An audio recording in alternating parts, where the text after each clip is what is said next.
Assalamualaikum warahmatullahi wabarakatuh. Innal hamdalillah nahmaduhu wa nasta'inuhu wa nastaghfiruh wa na'udzu billahi min syururi anfusina wa min sayyiati a'malina. May yahdihillahu fala mudilla lahu wa may yudlilhu fala hadiya lahu. Asyhadu an la ilaha illallah wahdahu la syarika lah wa asyhadu anna Muhammadan abduhu wa rasuluhu la nabiyya ba'dah.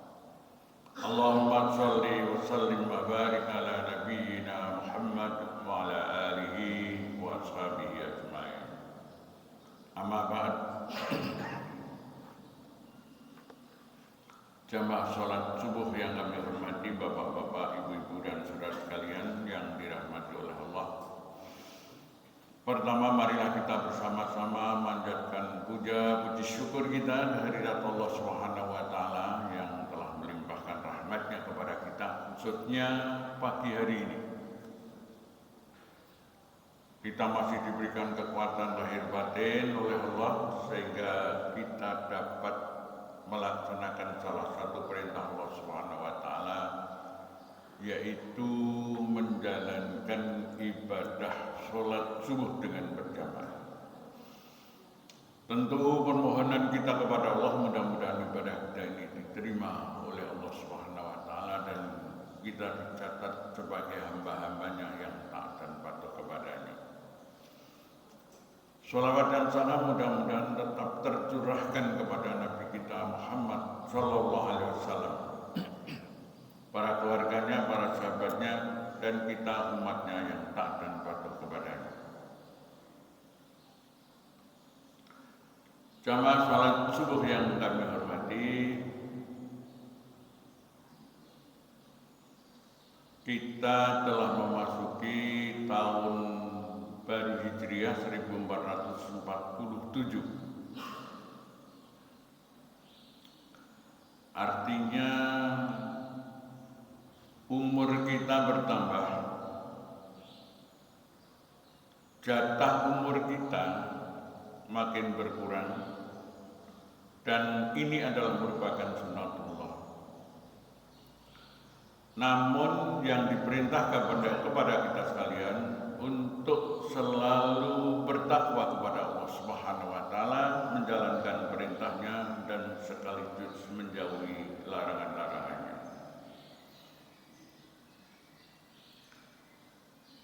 Di dalam memasuki tahun baru Hijriah ini,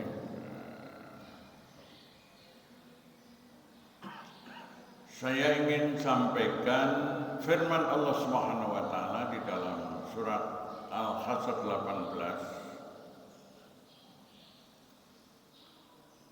A'udzu billahi minasyaitonir rajim.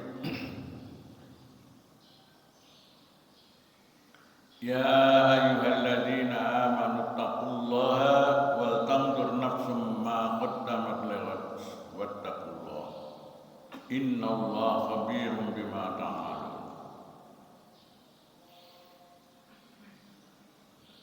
Wahai orang-orang yang beriman, bertakwalah kepada Allah, takutlah kepada Allah Subhanahu wa taala.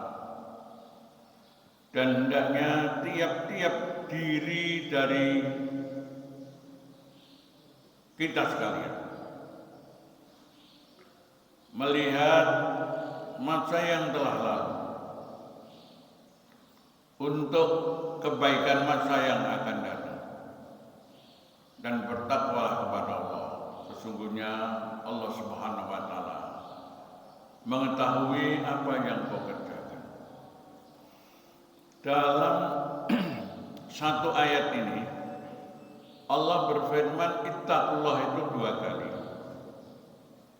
Dan insya Allah di dalam ayat-ayat yang lain saya belum menemukan ada satu ayat Allah berfirman ittaqullaha 2 kali. Ini menunjukkan kepada kita sekalian betapa pentingnya kita sekalian ini memperhatikan apa yang sudah kita lakukan untuk kebaikan kita di masa yang akan datang.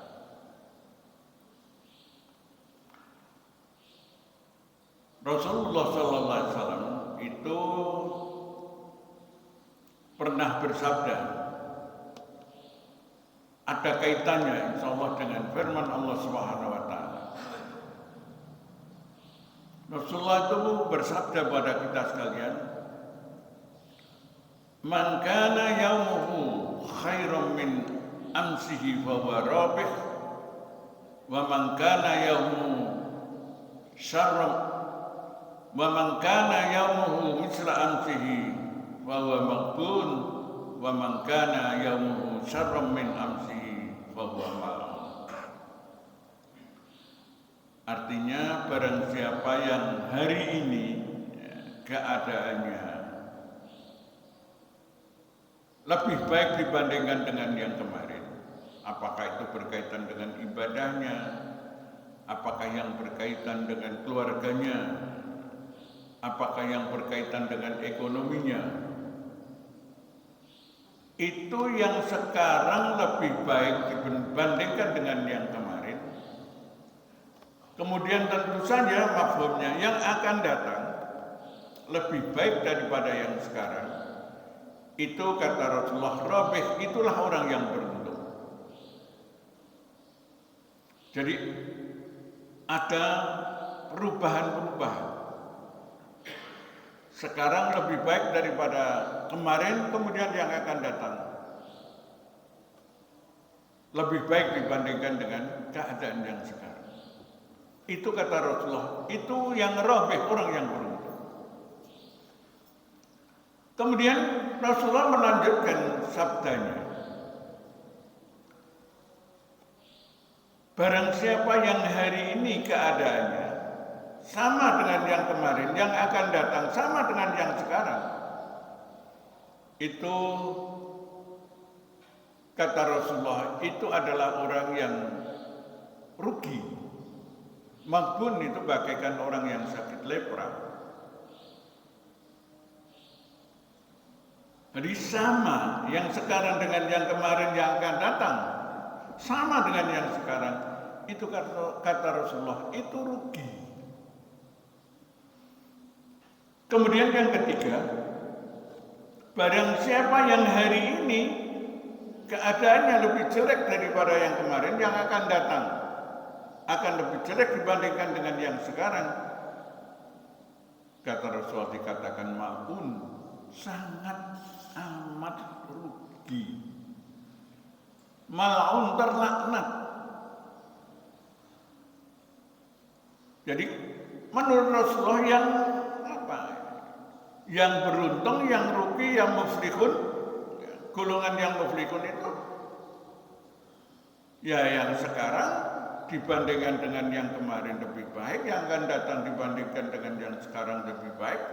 Itu saja yang dikatakan oleh Rasulullah, itu yang beruntung.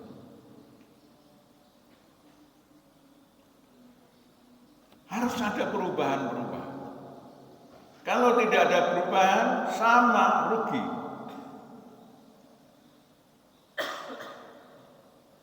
Jamaah sholat subuh yang kami hormati. Nah, di dalam rangka kita sekalian memasuki bulan Muharram 1447 Hijriah ini, ya kita perlu mengevaluasi kalau begitu. Ya.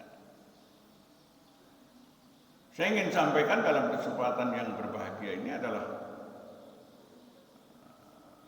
sholat kita. Karena Rasulullah mengatakan kepada kita sekalian, awwalu ma yuhasabu bihil abdu yaumal qiyamah as-shalah, fa in saluhat sa'iru amalihi wa in fasadat sa'iru amalihi. Jadi amaliyah kita yang paling perdana, paling awal nanti dihisab oleh Allah Subhanahu wa Ta'ala. Bukan yang lain-lain, tapi adalah sholatnya dulu. Kalau sholatnya sudah benar, ya, sholatnya baik, maka yang lain oleh Allah Subhanahu wa Ta'ala dianggap baik. Tapi kemudian kalau sholatnya ini kurang, sholatnya ini salah, sholatnya itu rusak, maka yang lain tentu akan diteliti satu persatu.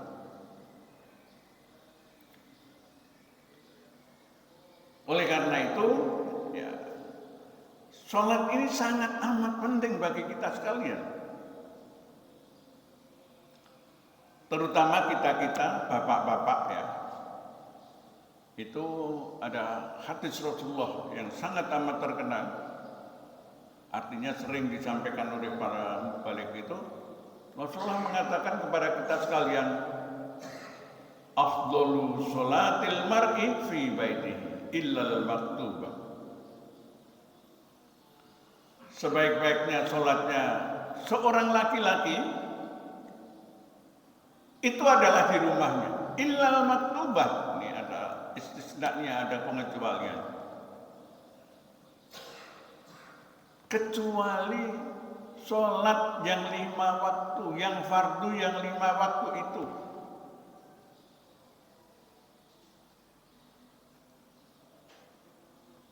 Itu adalah tuntunan Rasulullah kepada kita sekalian. Jadi kita yang laki-laki ini ya, diperintahkan oleh Rasulullah SAW itu sholatnya di musola, di langgar, di masjid yang 5 waktu. Tapi kemudian, nah, yang sunat-sunat ada kan umpamanya tahajud, kemudian sholat duha, dan sholat-sholat sunat yang lain diperintahkan kita yang laki-laki itu untuk mengerjakannya di rumah. Jangan sampai kemudian rumah kita sekalian ini isinya kan banyak ya tetangga itu atau orang ya, itu yang rumahnya senengannya apa? Nyetel dangdutan ya. Kalau bisa itu ya, nek nyetel dangdutan do banter. Maksud saya, utamakan ini sholat kita itu di rumah. Saya ini merasakannya, kalau rumah gitu ya, rumah itu dipakai, digunakan membaca Al-Quran, kemudian sholat sunat dikerjakan di rumah, hawanya itu dingin, sejuk, enak, nyaman. Mudah-mudahan panjenengan juga begitu. Lah sholat yang 5 waktu untuk laki-laki, ya, untuk kita yang laki-laki itu memang seperti itu. Di dalam surat Al-Baqarah ayat berapa itu yang Kak itu? A'udzubillahi minasyaitonirrajim. Wa aqimus shalah wa atuz zakat warka'u ma'ar raki'in. Dirikan salat, keluarkan zakat, rukuklah kamu bersama orang-orang yang rukuk. Artinya berjamaahlah kamu bersama orang-orang yang berjamaah.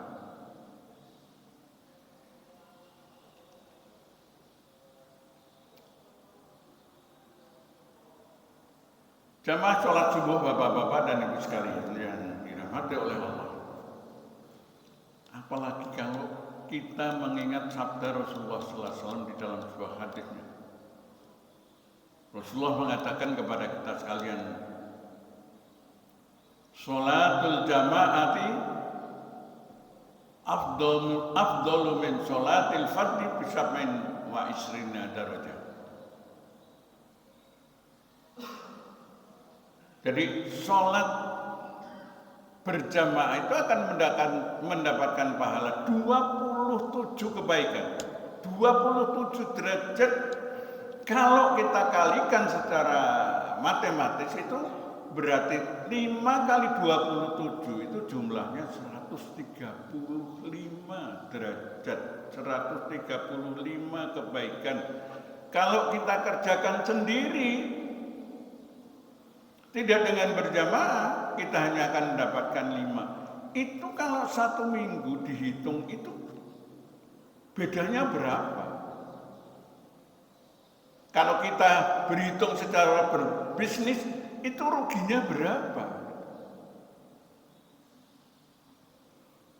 Tapi ini memang merupakan ujian bagi kita sekalian. Mampukah kita sekalian ini mengerjakan sholat dengan berjamaah? Dalam 1 hari 1 malam 5 kali di masjid di musala dilanggar.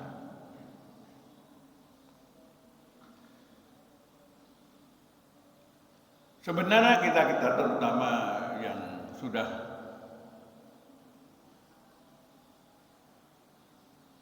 usianya sudah 40 lebih itu ya, itu kesempatan tuh banyak sebetulnya. Di sekarang ini apalagi di Gresik, kita katakan belanja kemana gitu ya. Yang penting kalau kita sekalian mempunyai semangat untuk berjamaah di tempat-tempat itu, di masjid, di musala yang tersebar di Kabupaten Gresik ini, saya kira luar biasa banyak dan kita bisa.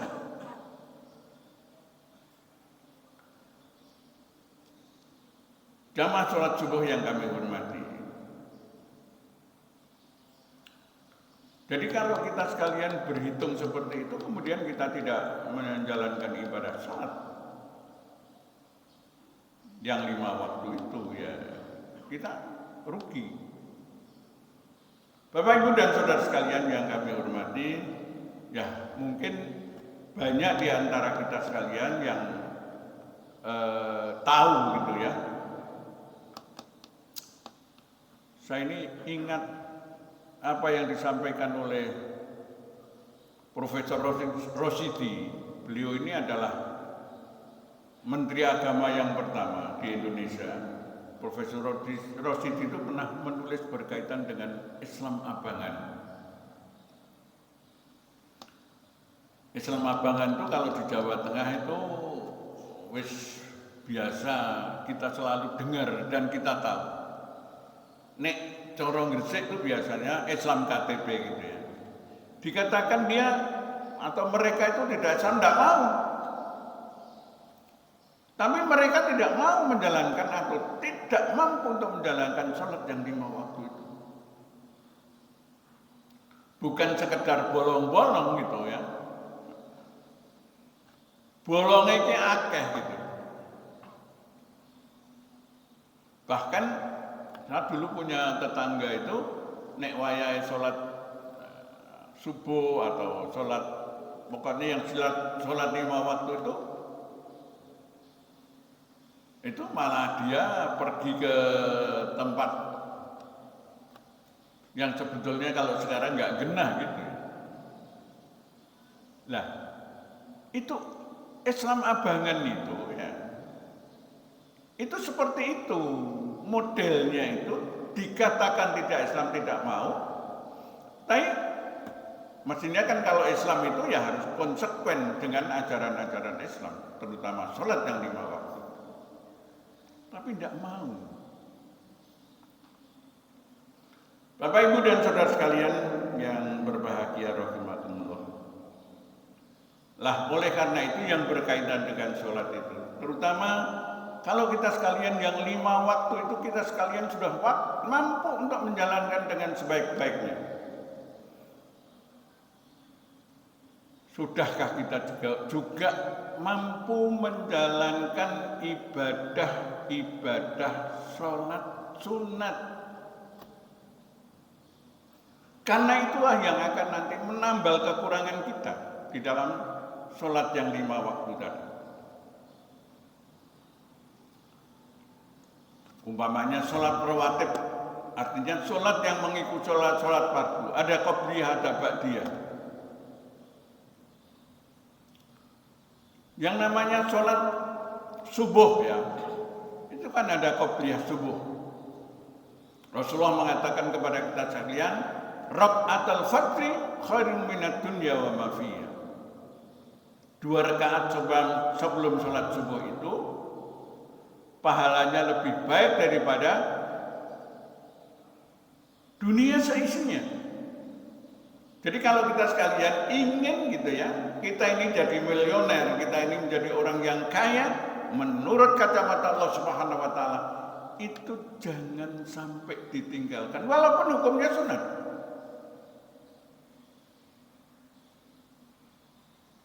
Dua rakaat fajar. Kemudian ada lagi sholat zuhur. Sholat zuhur ada qobliyahnya, ada ba'diyahnya.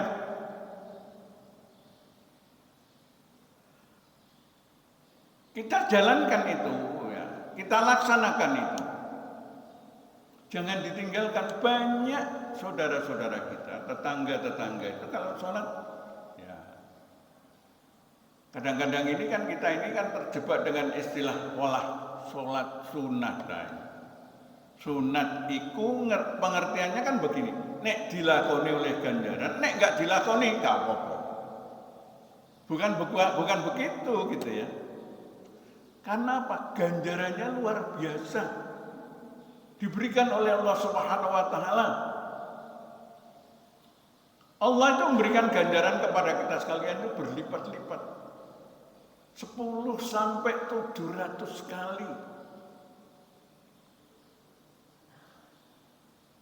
Jadi eman kalau kemudian kita tidak. Walaupun pamannya sebelum zuhur itu ada perintah Rasulullah SAW, contoh dari Rasulullah SAW 4 rakaat, paling tidak 2. Kita laksanakan. Dan ini kalau menurut hukum fikih itu dikatakan adalah sunnah muakkadah, setengah wajib. Duhur, kemudian asar. Asar ada 4 rakaat sebelum asar itu. Hukumnya adalah ghairu muakkadah. Sunnah ghairu muakkadah. Tapi laksanakan walaupun katakanlah 2 rakaat. Kemudian maghrib itu sebelumnya ada 2 rakaat. Rasulullah mengatakan 3 kali itu sallu gitu ya. Kemudian yang akhir, kemudian Rasulullah mengatakan liman sa'ayan ma. Artinya sunnah ghairu muakkadah. Kemudian ba'dal maghrib ada lagi 2 rakaat sunnah muakkadah, setengah wajib. Kita kerjakan, jangan kemudian langsung kita setelah berzikir kemudian langsung pulang. Eman sekali lagi, eman. Kemudian Isya itu qobliyahnya tidak ada. Tapi tidak berarti kemudian tidak ada sholat sunat gitu. Kalau kita sekalian umpamanya masuk ke masjid sini kan ada sholat yang lain. Ada sholat tahiyatul masjid. Kemudian ada sholat syukrul wudu. Kemudian ada lagi sholat sunat bainal adzaini. Jadi sholat antara 2 adzan, artinya adzan dengan qomat. Kemudian setelah Isya ada 4 rakaat. Yang 2 itu sunnah muakkadah, kemudian yang 2 sunnah ghairu muakkadah.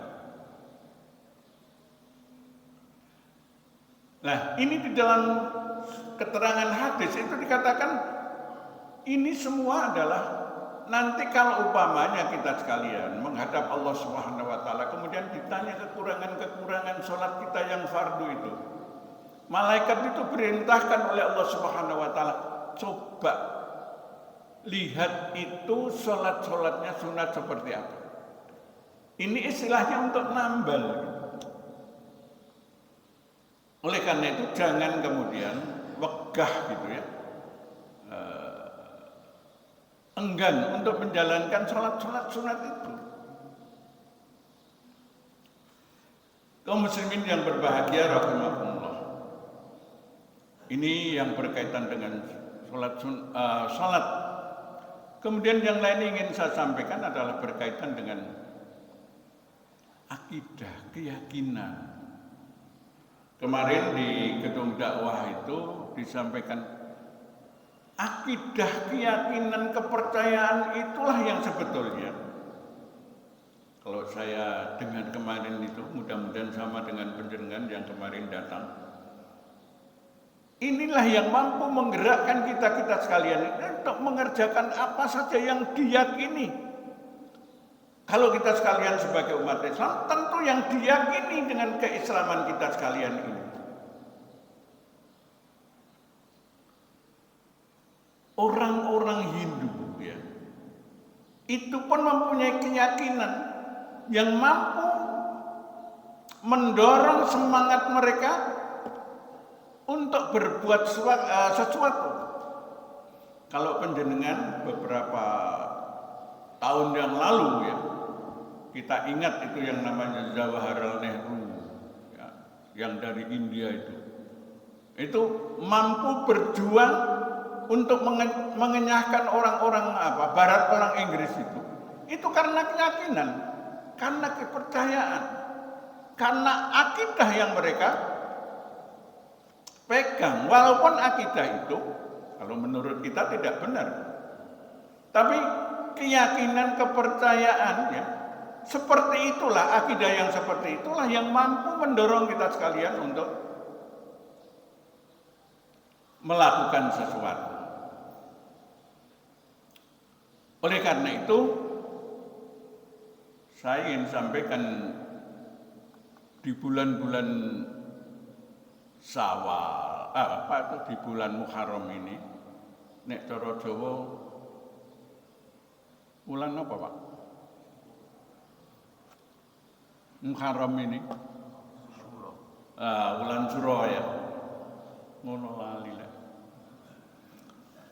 Di bulan-bulan Suro itu banyak sekali orang-orang yang mengerjakan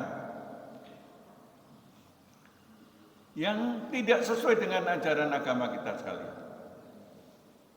Itu kalau di Jawa Tengah, di tempat saya, daerah Jogja, Solo, ya, keyakinan mereka itu begini. Sebetulnya kalau menurut ajaran agama Islam itu kan semua hari, semua bulan itu kan baik. Tapi bagi mereka tidak. Barang siapa yang berani, ya, istilahnya mempunyai gawe gitu, ngawin ke anake gitu ya. Di bulan-bulan Suro itu, gampangane titenono, nanti akan mendapatkan bencana. Padahal Islam kan sebetulnya kan tidak pernah itu yang namanya mengajarkan seperti itu. Nah, kemudian kalau di Gresik itu yang saya tahu adalah di bulan Selo gitu ya. Nah, ini kita sekalian ini berani enggak gitu ya? Itu kan tradisi itu. Itu kan keyakinan mereka. Islam kan tidak mengajarkan seperti itu. Saya ini terus terang aja, waktu saya ngawinkan anak saya, itu di bulan Selo itu. Ya alhamdulillah tidak ada apa-apa. Yang dikatakan oleh mereka, nanti akan mendatangkan bencana. Tidak. Oh, Allah tidak pernah memberikan pengajaran seperti itu. Kalau saya hanya yakin begini, nek Selo, bulan Selo ya apa-apanya Selo gitu loh. Selo itu ya nek nyilih apa gitu ya. Kan kalau kita punya gawe itu kan mesti kan barang-barangnya nyilih kepada orang lain gitu ya. Nanti selo gitu. Nah kemudian di bulan Suro itu ya nanti kan begitu. Kalau kita sekalian berani, insya Allah kita sekalian tidak akan mendapatkan bencana. Karena Allah tidak pernah yang memberikan bencana atau istilahnya sebaliknya kebaikan itu kan hanya Allah Subhanahu Wa Taala. Kalau Allah Subhanahu Wa Taala tidak pernah mengajarkan seperti itu, ya sudah kita tinggalkan saja. Bapak, Ibu, dan saudara sekalian yang kami hormati, lah di bulan-bulan apa itu istilahnya tadi ya, berkaitan dengan tradisi masyarakat tadi. Saya ini berkaitan dengan tradisi dan itu keyakinannya kalau tidak dilakukan itu akan mendatangkan bencana. Ada istilahnya orang Jawa dulu di tempat saya itu kalau mau panen itu ada yang namanya wiwit gitu. Wiwit itu jadi anunya apa? Padinya sudah menguning itu supaya itu nanti apa istilahnya selamat gitu bisa sampai di rumah itu diselamati dulu. Kalau bahasa yang kita dengar itu sesaji dulu. Jadi disajeni dulu. Ya ada bekaka ayam, ada sego golong, ada sego bucu gitu ya. Dibawa ke sawah itu. Kemudian sawahnya itu dihubungi, kemudian setelah itu saya ini dengan teman-teman kan anak termasuk ya nek dhisik nakale ya ngono kuwi gitu. Jadi kalau orangnya di sana naruhnya di sini ya dicolong gitu sama teman-teman itu. Nah, ini kan tradisi-tradisi. Ini mestinya tidak ada seperti itu. Kadang-kadang ada yang gampang, orang itu kan begitu. Ada yang gampang, tapi kemudian yang dijalankan itu adalah yang sulit. Ada lagi yang namanya penjenengan kan sudah biasa ya, sedekah bumi itu. Sedekah bumi itu kan tidak ada. Kalau sekarang yang saya tahu kalau di daerah Gresik itu sedekah bumi itu tetap ada, tetap diuri-uri, tapi kemudian diisi dengan tahlil dan lain sebagainya. Sedekah bumi itu warisan orang-orang dulu itu. Orang dulu itu siapa? Ya sebelum kita itu kan adalah orang-orang Hindu gitu ya. Itu kita sekalian ini kan diperintahkan oleh Al-Quran itu kan Islam kafah ya sudah kalau itu bertentangan dengan ajaran agama ya tinggalkan saja gitu. Kemudian ada yang namanya ruwatan ya. Jadi kalau punya anak gitu ya hanya satu itu namanya untang-anting. Kalau ingin katakan mau apa istilahnya sunatan diruat dulu gitu ya. Ini juga tradisi-tradisi yang bertentangan dengan agama kita sekalian. Kemudian kalau di sini karena dekat laut ada sedekah laut. Itu sebetulnya apa gitu ya?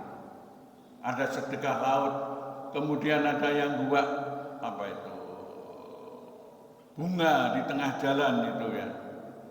Itu sebetulnya apa? Keyakinan bukan hanya kepada Allah Subhanahu wa taala ya. Tapi keyakinan bahwa selain Allah Subhanahu wa taala itu ada yang dipertuhankan. Siapa itu kalau bahasa Jawa yang bau rekso? Yang bau rekso itu siapa? Ya jin-jin itu gitu. Nah, kita ini kan diperintahkan untuk menjadi Islam yang kafah, yang bersih daripada kesyirikan kepada Allah Subhanahu wa taala. Karena syirik inilah dosa yang paling besar yang tidak akan diampuni oleh Allah Subhanahu wa taala kalau itu dibawa mati. Di dalam surat An-Nisa ayat 48 kemudian 116 itu kan Allah berfirman, "A'udzubillahi minasyaitonir rajim. Innallaha la yaghfiru ayyushraka bihi wa yaghfiru ma duna dzalika liman yasha. Wa may yusyrik billah faqad iftara isman adzim." Kemudian yang satunya lagi, "Wa may yusyrik billah faqad dhalla dhalalan ba'ida." Jadi Al-Quran itu mengajarkan kepada kita sekalian, sesungguhnya syirik kepada Allah Subhanahu wa taala, innallaha la yaghfir, Allah tidak akan mengampuni kalau itu dibawa mati. Kemudian kata Allah Subhanahu wa taala mengampuni dosa-dosa selain dosa syirik. Kata Allah, barang siapa yang mensekutukan Allah Subhanahu wa taala, faqad dhalla dhalalan ba'ida, faqad iftara isman adzim. Jadi, barang siapa melakukan syirik kepada Allah Subhanahu wa taala, itu dia telah berbuat apa? Kesesatan yang sangat amat jauh.